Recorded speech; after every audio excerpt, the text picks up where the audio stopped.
The national accounts data that's out tomorrow is expected to show next to no growth. This could be the slowest pace of growth in the Australian economy in 20 years. And the stage is set for the government to partly blame the RBA for this weak economic data, with Treasurer Jim Chalmers accusing the central bank of smashing the economy. Well, let's bring in now columnist and economist Judith Sloan. Judith, thank you so much for your time again. Look, tomorrow's figures, according to market expectations, aren't looking too good. Some are predicting around 0.2%. Do you think that's going to be what we see?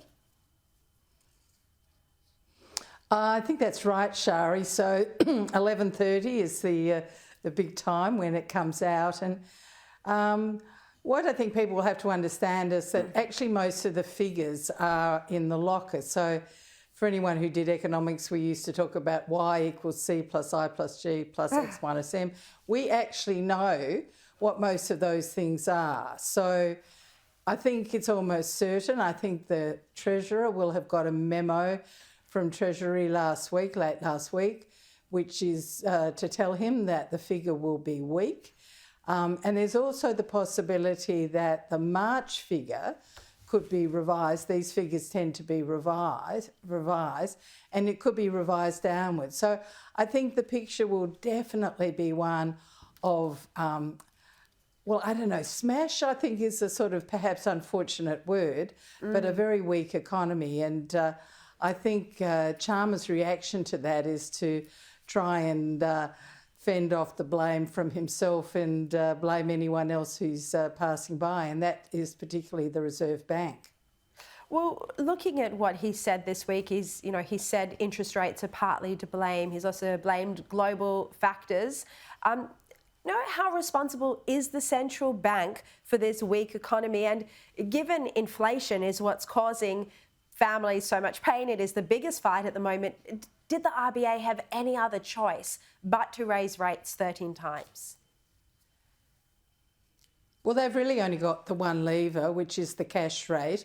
And what the cash rate does then is feed into other interest rates, including mortgage rates. And, let's be clear here. The aim has been to slow the economy, to reduce aggregate demand. Now, I heard particularly Mr Albanese talk about global factors. The trouble is that is a very out-of-date story. So if we look at all our major economies, most of them have got two characteristics now. One, they've got inflation down to within their target bands. And secondly, they have begun to lower their interest rates. So we're actually the laggard. And I think it's probably a bit yesterday's story to be blaming global events, but I guess they'll try. Yeah. Look, we've seen that there's been analysis that if the June quarter is around 0.2%, that means that the annual growth would be 0.9%.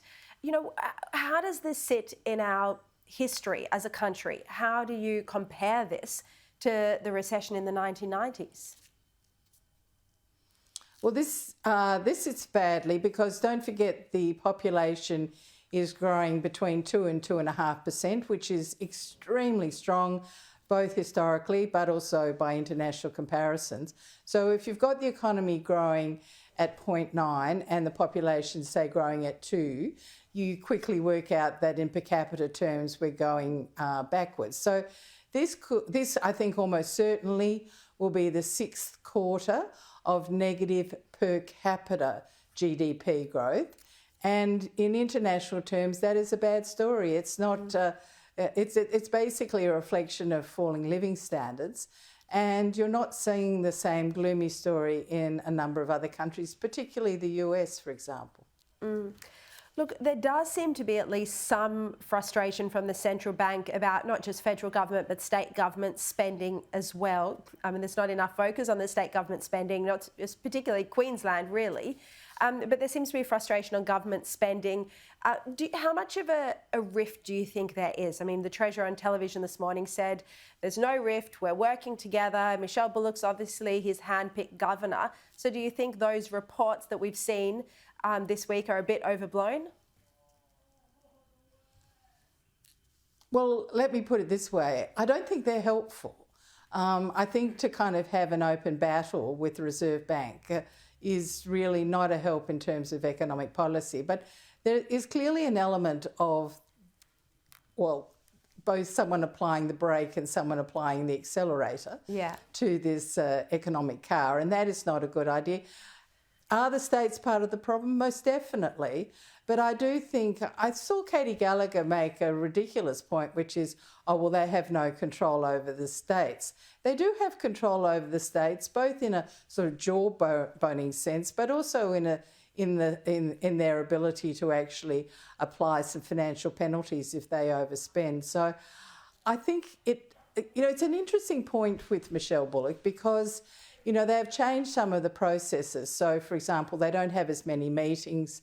They're now only every 6 weeks. And she then gives a press conference after the decision is made public. Now, that sort of takes the narrative away from the Treasurer. Mind you, Jim Chalmers had wanted this. Yes. But I think in retrospect, it's sort of he's sort of losing control of the storytelling because Michelle Bullock is getting in. And she has got better and the journalists have got better. So it's actually, it's not normally something I want to spend 40 minutes listening to, but I quite look forward to it. So I do as well.